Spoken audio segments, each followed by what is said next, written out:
Halo, tes tes 1 2 3. Halo, tes. Baik, saya akan mulai. Assalamualaikum warahmatullahi wabarakatuh. Halo teman-teman semua, selamat pagi, siang, dan juga sore serta malam. Permisi, saya izin perkenalan diri. Nama saya Fahri Akbar Putra Ediastia dengan NPM 2408110056. Pada video dokumentasi kali ini saya akan mempresentasikan program yang sudah saya buat dan sudah saya rancang sedemikian rupa untuk melunasi tugas UAS dari mata kuliah pemrograman berbasis objek yang diampu oleh Bapak Ardon Rahmati.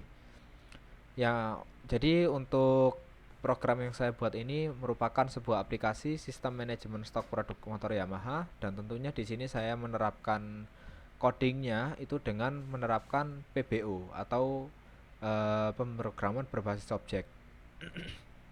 Pada video kali ini akan dibagi menjadi 3 sesi. Jadi sesi pertama itu pembahasan konsep PBO yang diterapkan.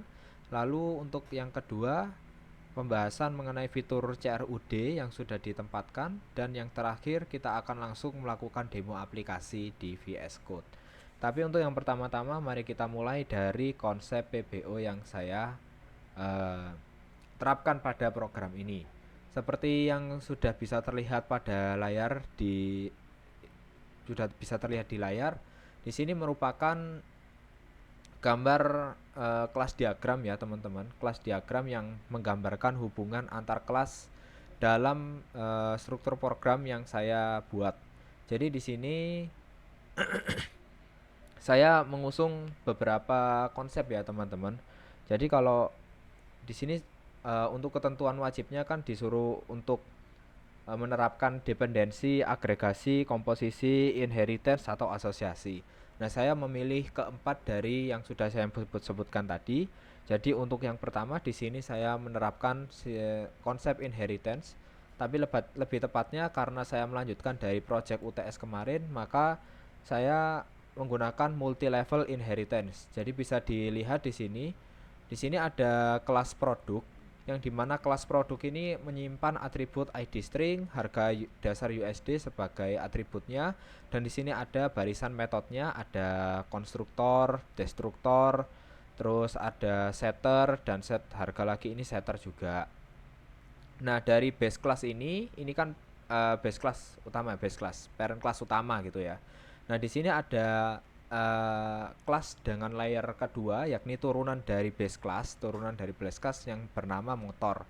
Nah, bisa dibilang teman-teman motor ini merupakan bentuk sentralisasi dari keseluruhan program gitu ya. Jadi setiap komponen yang ada pada skema diagram ini semuanya itu mengarah di bagian layer 2 ini, teman-teman. Jadi di sini untuk kelasnya namanya itu motor, dan di sini merupakan atribut-atributnya, dan di sini juga ada barisan metode yang saya pakai, dan untuk selanjutnya di sini ada beberapa kelas ya, ada maxi, klasi, moped, dan juga matic. Ini merupakan kelas pada layar ketiga, Jadi di sini saya menerapkan konsep multi level inheritance. Jadi maxi, klasi, moped, matic merupakan child class dari motor, dan juga motor sendiri merupakan child class dari produk. Seperti itu untuk konsep inheritance. Baik, untuk selanjutnya saya akan menerangkan tentang komposisi. Jadi di sini saya menerapkan konsep komposisi pada bagian motor ya. Di sini motor itu memiliki beberapa kelas, yang dimana setiap kelas itu memiliki eh, nilainya sendiri-sendiri. Contohnya seperti apa? Contohnya seperti rangka di sini. Rangka, habis itu mesin, dan juga ban. Nah, di sini digambarkan dengan garis wajik ya. Ini wajik gitu. Belah ketupat gitu ya. Saya bilangnya belah ketupat. Di sini sudah menggambarkan tentang komposisi. Karena apa? Jadi apabila di sini pada bagian motor kan ada destrukturnya ini, destruktor. Nah, pada bagian metode ini, metode motor virtual ini merupakan destruktor. Jadi apabila motor ini dihapus, objek motor ini dihapus, maka secara otomatis ia akan menghapus kelas rangka, kelas mesin, dan juga kelas ban yang pernah tercantum dalam objek motor tersebut. Jadi itu merupakan salah satu penerapan komposisi pada program saya. Lalu di sini ada penerapan dependensi. Nah, seperti yang bisa terlihat di gambar, di sini hubungan dependensi itu antara kelas kurs mata uang dengan kelas motor. Nah, apa hubungannya di sini? Jadi bisa dilihat di sini ada atribut namanya harga dasar USD dengan tipe data double. Nah, setelah itu atribut ini akan bergantung dengan besaran get nilai tukar double pada kelas kurs mata uang gitu. Jadi apabila nilai value pada kurs mata uang, kelas kurs mata uang ini berubah, maka secara otomatis atribut harga dasar USD juga akan berubah. Nah, di situ sudah menggambarkan implementasi dari konsep dependensi dalam PBO. Terus yang terakhir di sini akan dijelaskan mengenai hubungan asosiasi. Nah, di sini saya menempatkan asosiasi itu antara kelas manajemen stok dan juga kelas motor. Sebelumnya perlu diketahui, kelas manajemen stok ini fungsinya adalah sebagai tempat berkumpulnya kode-kode CRUD, create, read, update, dan juga delete. Nah, di sini bisa dilihat untuk metodenya. Di sini ada tambah motor itu sebagai create, terus tampilkan semua itu sebagai read, update motor sebagai update, dan hapus motor sebagai delete. Nah, lantas apa hubungannya manajemen stok dan juga motor ini? Kenapa kok bisa dibilang asosiasi? Ya, karena seperti yang kita ketahui, CRUD merupakan sebuah operasi dasar untuk pengolahan data. Itu yang pertama. Lalu hubungannya apa? Di sini manajemen stok dan juga motor itu memiliki hubungan one to many. Nah, jadi dalam satu kelas rumpun motor itu bisa memiliki beberapa motor di dalamnya. Itu menerapkan sifat asosiasi ya, teman-teman ya, one to many. Jadi di sini manajemen stok berperan penuh dalam menangani hal one to many itu tadi. Baik, setelah memahami dari konsep PBO, saya akan meneruskan dengan fitur CRUD yang telah saya tempatkan di bagian kode. Baik, kita lanjut ke VS Code yang sudah saya buka di sini. Di sini bisa kita lihat untuk bagian baris fitur CRUD-nya itu ada di bagian ini, kelas manajemen stok. Mungkin kalau nggak seberapa terlihat bisa saya besarkan dulu mungkin. Nah, oke. Ini udah lumayan gede. Jadi lumayan kelihatan. Jadi di sini untuk variabel private-nya, variabel yang hanya ada pada kelas manajemen stok itu ada namanya daftar stok. Variabel dengan nama daftar stok di sini menggunakan fungsi standar dari library vector. Di sini gunanya untuk memetakan array secara dinamis ya, memetakan array secara dinamis dengan daftar stok dengan inisialisasi nama daftar stok. Lalu di sini lanjut di bagian create, kita bisa lihat di sini ada fungsi tambah motor. Kenapa di sini M itu kok malah berubah? Kenapa di sini M saja? Terus dengan tipe data motor, dengan tipe data pointer yang mengarah ke motor. Ya, karena balik lagi kita akan membahas mengenai array dinamis. Jadi untuk mengarahkan terhadap node-node yang sudah kita buat, maka diperlukan sebuah pointer. Oleh karena itu, di sini tipe datanya adalah pointer. Jadi seperti itu.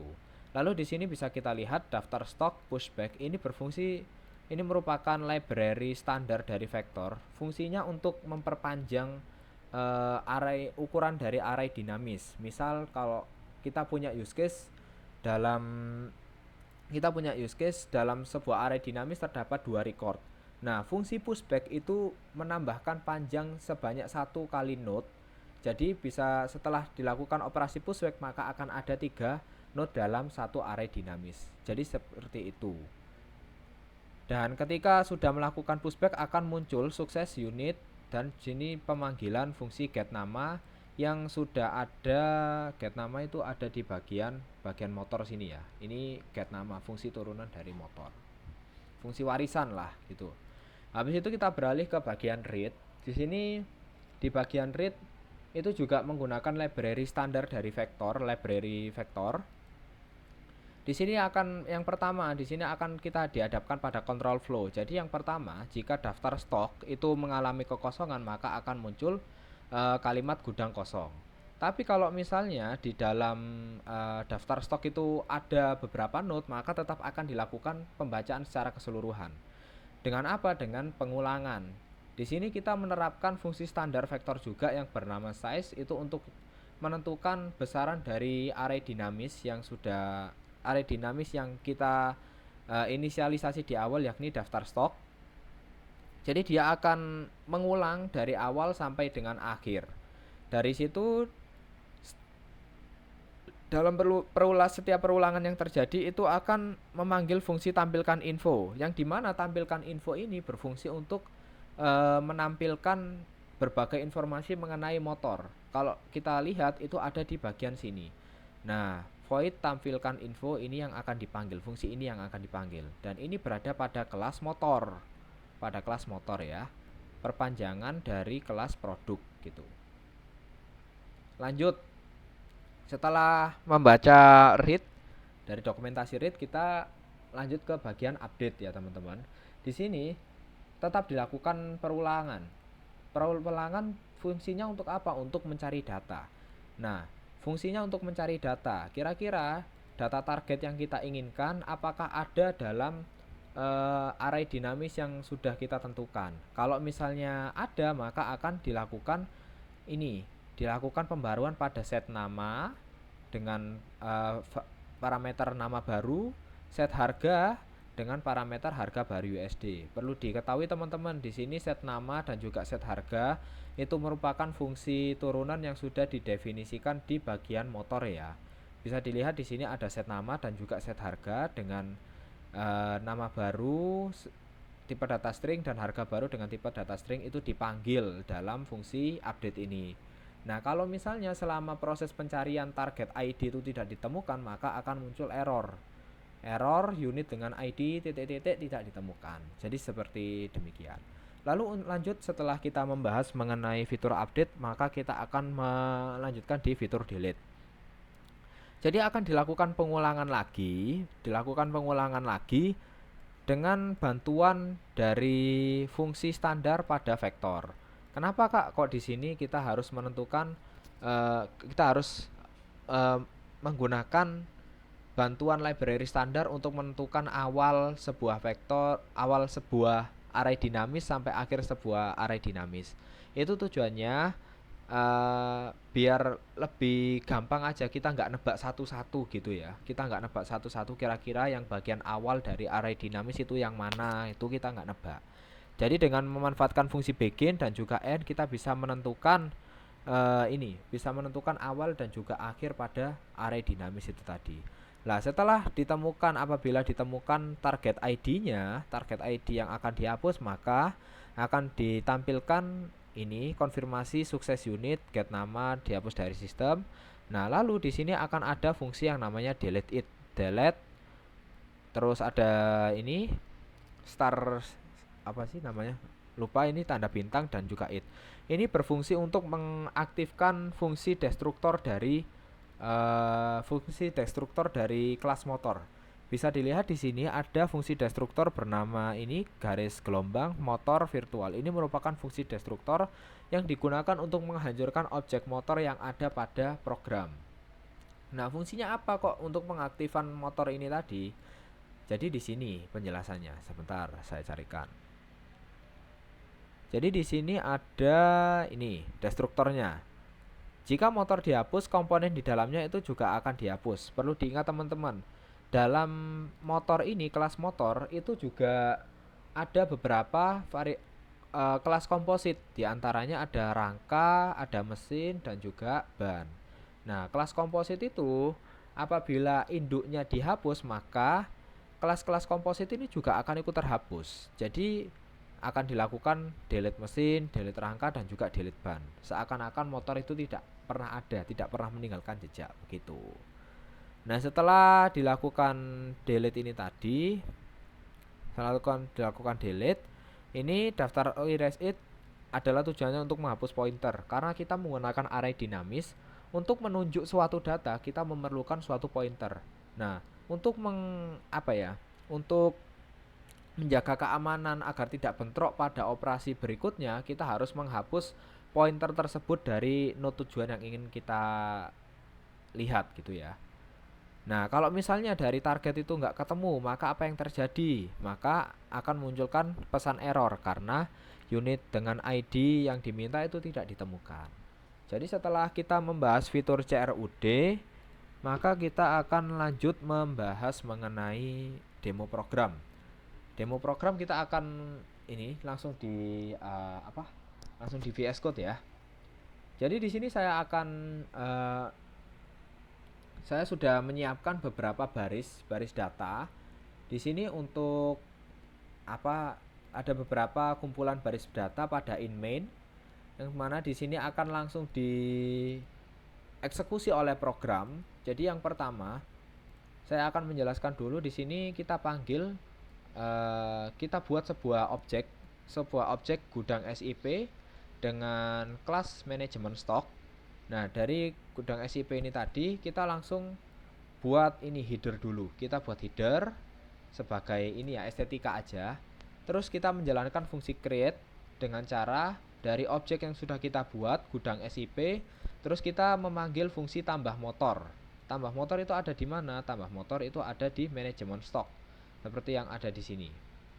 Nah, tambah motor ini dengan pointer motor ya, parameternya ya.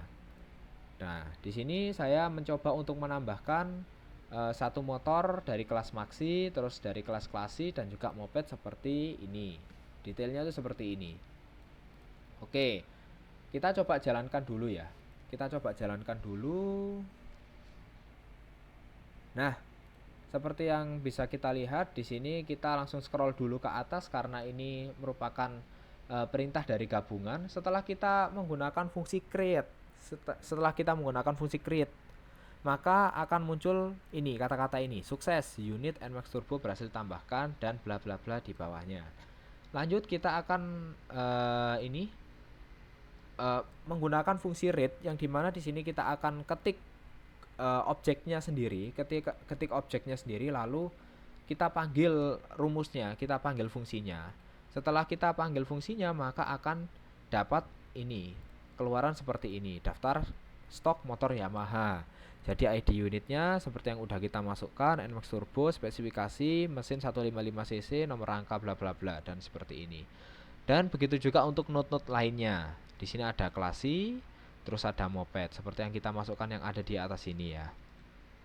Lalu berlanjut di bagian bawahnya kita mengetikkan ini, melakukan fungsi update dulu.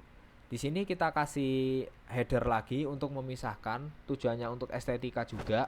Dan di sini kita ketik objeknya apa, terus kita jalankan apa, update motor. Oke, update motor. Setelah kita update motor mana yang pengen kita update? Nah, kita ketikkan di bagian sini, di bagian awal, karena parameternya adalah ID dari produk yang ingin kita update. Misal YMH 001 Nmax Turbo TechMax. Dari yang awalnya Nmax Turbo doang seperti ini, maka setelah kita jalankan update motor dan panggil fungsi tampilkan semua, maka akan jadi seperti ini. Maka akan muncul update data, sukses, data ID YMH 001 berhasil diperbarui. Setelah kita tampilkan semua, pada record data pertama yang awalnya Nmax Turbo aja, di sini ada tambahan Turbo TechMax dengan update harga sekian, 3.037.975.000 rupiah. Di sini merupakan harga itu ya, harga dolar, konversi dolar ya. Terus yang terakhir di sini kita menerapkan fungsi delete, yang dimana kita ingin hapus misal dari yang sudah ada. Di sini kan ada Nmax Turbo data pertama, terus data kedua itu Grand Villano, data ketiga MX King 150. Kita pengen nyoba hapus record kedua dengan ID YMH 002. Setelah kita run, maka kita akan mendapatkan ini konfirmasi unit Grand Villano dihapus dari sistem.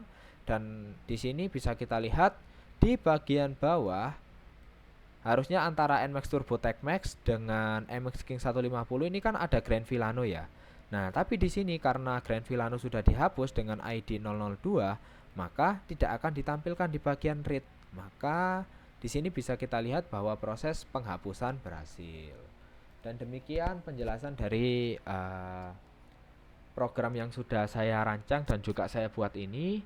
Apabila selama proses presentasi ini terdapat kesalahan dalam pengucapan ataupun dari tingkah laku, saya mohon maaf sebesar-besarnya. Saya akhiri cukup sampai di sini. Demikian, wassalamualaikum warahmatullahi wabarakatuh. Terima kasih dan semoga kita bertemu di lain kesempatan.